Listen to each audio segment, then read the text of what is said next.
அசுரனின் பதுமையவள் 68. சாதாரண அண்ணன் தங்கைக்குள் நடக்கும் நாடகம் இவர்களுக்குள்ளும் நடந்தது. ஆதி அழகியிடம், இப்ப வீட்டுக்கு போய் கோப்புகளை எடுத்து அதை நீ என் பிஏ கிட்ட கொடுக்கலைனா நான் சிவாவை பற்றி இல்லாததும் பொல்லாததும் அண்ணன் கிட்ட சொல்லி உன் திருமணத்தை நடக்க விடாமல் செய்து விடுவேன் என்று எச்சரித்தான்.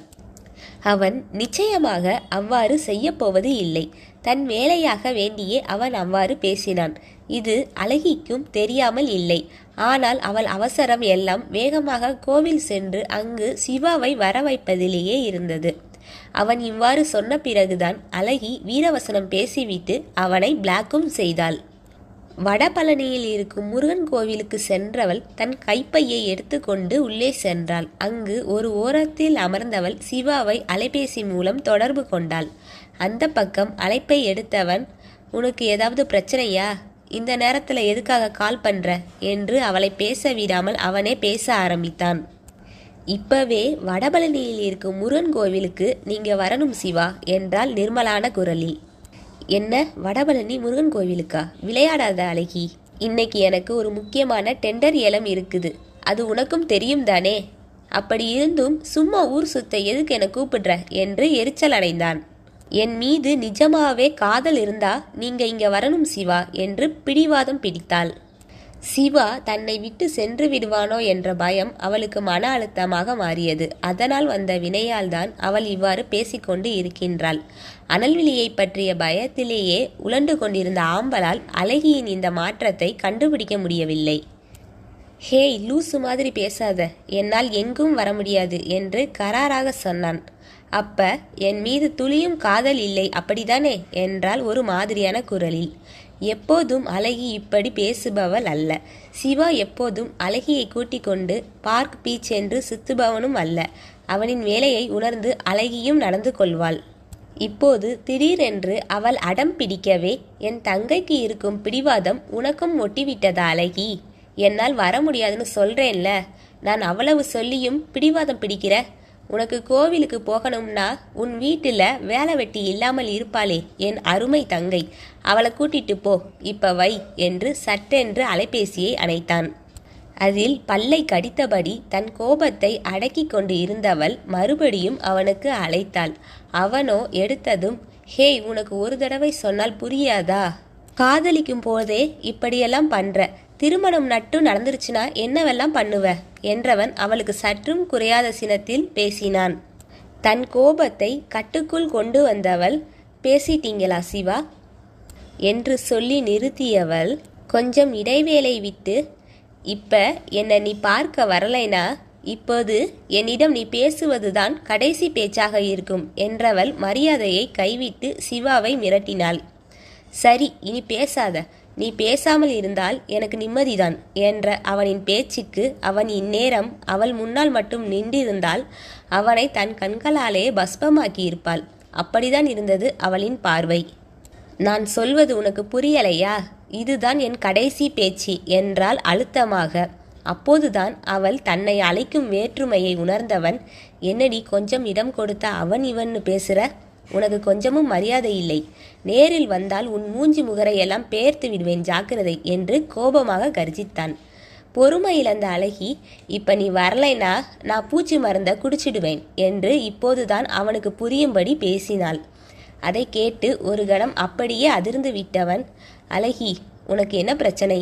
ஏன் இப்படி சைக்கோ போல பேசுற என்று படபடவென்று வந்தது அவனின் குரல். என் பிரச்சனையே நீதான். முதலில் நான் சொன்ன இடத்துக்கு வா என்றால் கோபமாக.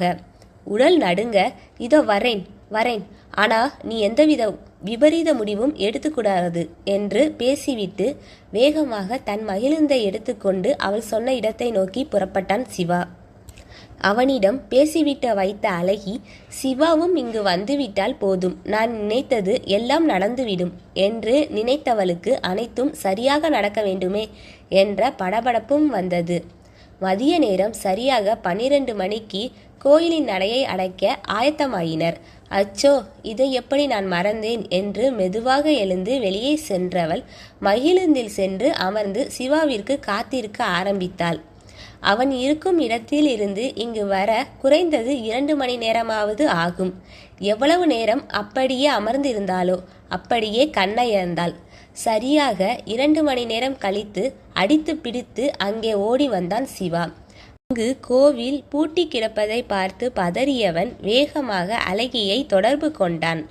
அலைபேசி சினுங்களில் கண் விழித்தவள் அதில் சிவாவின் அழைப்பை பார்த்து முகத்தில் புன்னகையை படரவிட்டவள் அலைபேசியை எடுத்து தன் காதில் வைத்து தான் இருக்கும் இடத்தை அவனிடம் கூறினாள். அவள் காரின் அருகே வந்ததும் அவனை பார்த்து புன்னகை புரிந்தாள். சிவாவின் முகமோ அதிகம் களைத்து போயிருந்தது. அவனின் பயம் இன்னும் அவன் முகத்தை விட்டு போகவில்லை. அவன் முன்னே வந்து மூச்சு வாங்க நின்றவன் அதிக கோபத்தோடு அவளை முறைத்து பார்த்தான். அறிவில்லை, எதுக்காக இப்படி கீழ்த்தரமா நடந்துக்கிற என்று வார்த்தைகளை சிதறவிட்டான். சிவா, காதலிப்பது கீழ்த்தரமா என்றால் கோபமாக. கண்டிப்பா இல்லை, ஆனால் நீ செய்வது என்று உதடு துடிக்க பேசியவனின் பேச்சு அதிக மன அழுத்தத்தினால் விட்டு விட்டு வந்தது. கண்களை மூடி சுவாசத்தை ஆழ்ந்து வெளியிட்டவன் தன் கோப விழிகளால் அவளை உறுத்து விழித்து, எதுக்காக இப்படி பண்ண என்றான். அவன் இருக்கும் நிலையை பார்த்து கொஞ்சமும் அதிராமல், நான் எப்போதும் இப்படி செய்தது இல்லையே, இன்று மட்டும் ஏன் இப்படி செய்கிறேன்னு நினைச்சு பார்த்தீங்களா என்றாள் கேள்வியாக. காற்றில் தன் கையை குற்றியவன் அவளிடம் திரும்பி, என்ன விஷயம்னு சொல்லு என்று வெற்று குரலில் கேட்டான். சகல கல்யாண குணங்களும் நிரம்பி வனப்புடன் கூடிய தேக சௌந்தரியத்தை கொண்டவளும் ஈடு இணையில்லாத அழகிய முகலாவண்யத்தை கொண்டவளுமான அழகியின் தோற்றம் இப்போது பார்க்கவே பயங்கரமாக இருந்தது. தன்னுடையது தனக்கு இல்லாமல் போனால் என்ன செய்வது என்ற எண்ணமே அவளை வேறு ஒருவளாக மாற்றி இருந்தது. சிலர் எவ்வளவுதான் நல்லவர்களாக இருந்தாலும் மனிதர்களின் குணநலன்கள் காலத்திற்கு ஏற்றவாறு மாறும். அதில் அழகியை குறை கூற ஒன்றும் இல்லை. அவன் முன்னால் மஞ்சள் கயிற்றால் கோர்க்கப்பட்டிருந்த தாலியை நீட்டினாள். அதை பார்த்த சிவாவின் அதிர்ச்சிக்கு அளவே இல்லை. இதை இப்போதே என் கழுத்தில் கட்டுங்கள், என்ன பார்க்குறீங்க என்றவள் பேச்சு பிடிவாதத்தின் மொத்த உருவமாய் வந்தது. அவளின் இந்த வேறுபாட்டில் கோபத்தை கட்டுப்படுத்தியவன், அழகியுமா, எதுனாலும் வீட்டுக்கு போய் பேசிக்கலாம், அமைதியாயிரு என்று எவ்வளவுக்கு எவ்வளவு பொறுமையாக பேச வேண்டுமோ அவ்வளவுக்கு அவ்வளவு பொறுமையாகவே பேசினான். நீங்கள் இதை என் கழுத்தில் கட்டினால்தான் நான் இங்கிருந்து நகருவேன் சிவா என்று சீறினாள். அழகி, உன் அண்ணனை நினைச்சுப்பார், அவர் உன்னிடம் இருந்து இது போன்ற செயலை எவ்வாறு தாங்கிக் கொள்வார் என்று அதில் உள்ள பாதகங்களை பொறுமையாக அவளிடம் எடுத்து கூறினாள். எனக்கு யாரை நினைத்தும் கவலை இல்லை, எனக்கு இப்போதே நீ என் கணவனாக வேண்டும், அவ்வளவுதான் என்று முகம் விடைக்க கூறினாள். இல்லை, இது என்னால் முடியாத அழகி. நம் திருமணம் எவ்வாறு எல்லாம் நடக்க வேண்டும்னு நான் கனவு கண்டுட்டு இருக்கேன் தெரியுமா? நீ உன் அண்ணனை ஏமாற்றினாலும் சரி, ஆனால் நான் என் பெற்றோரை ஏமாற்றுவதாக இல்லை என்றான் கண்டிப்புடன்.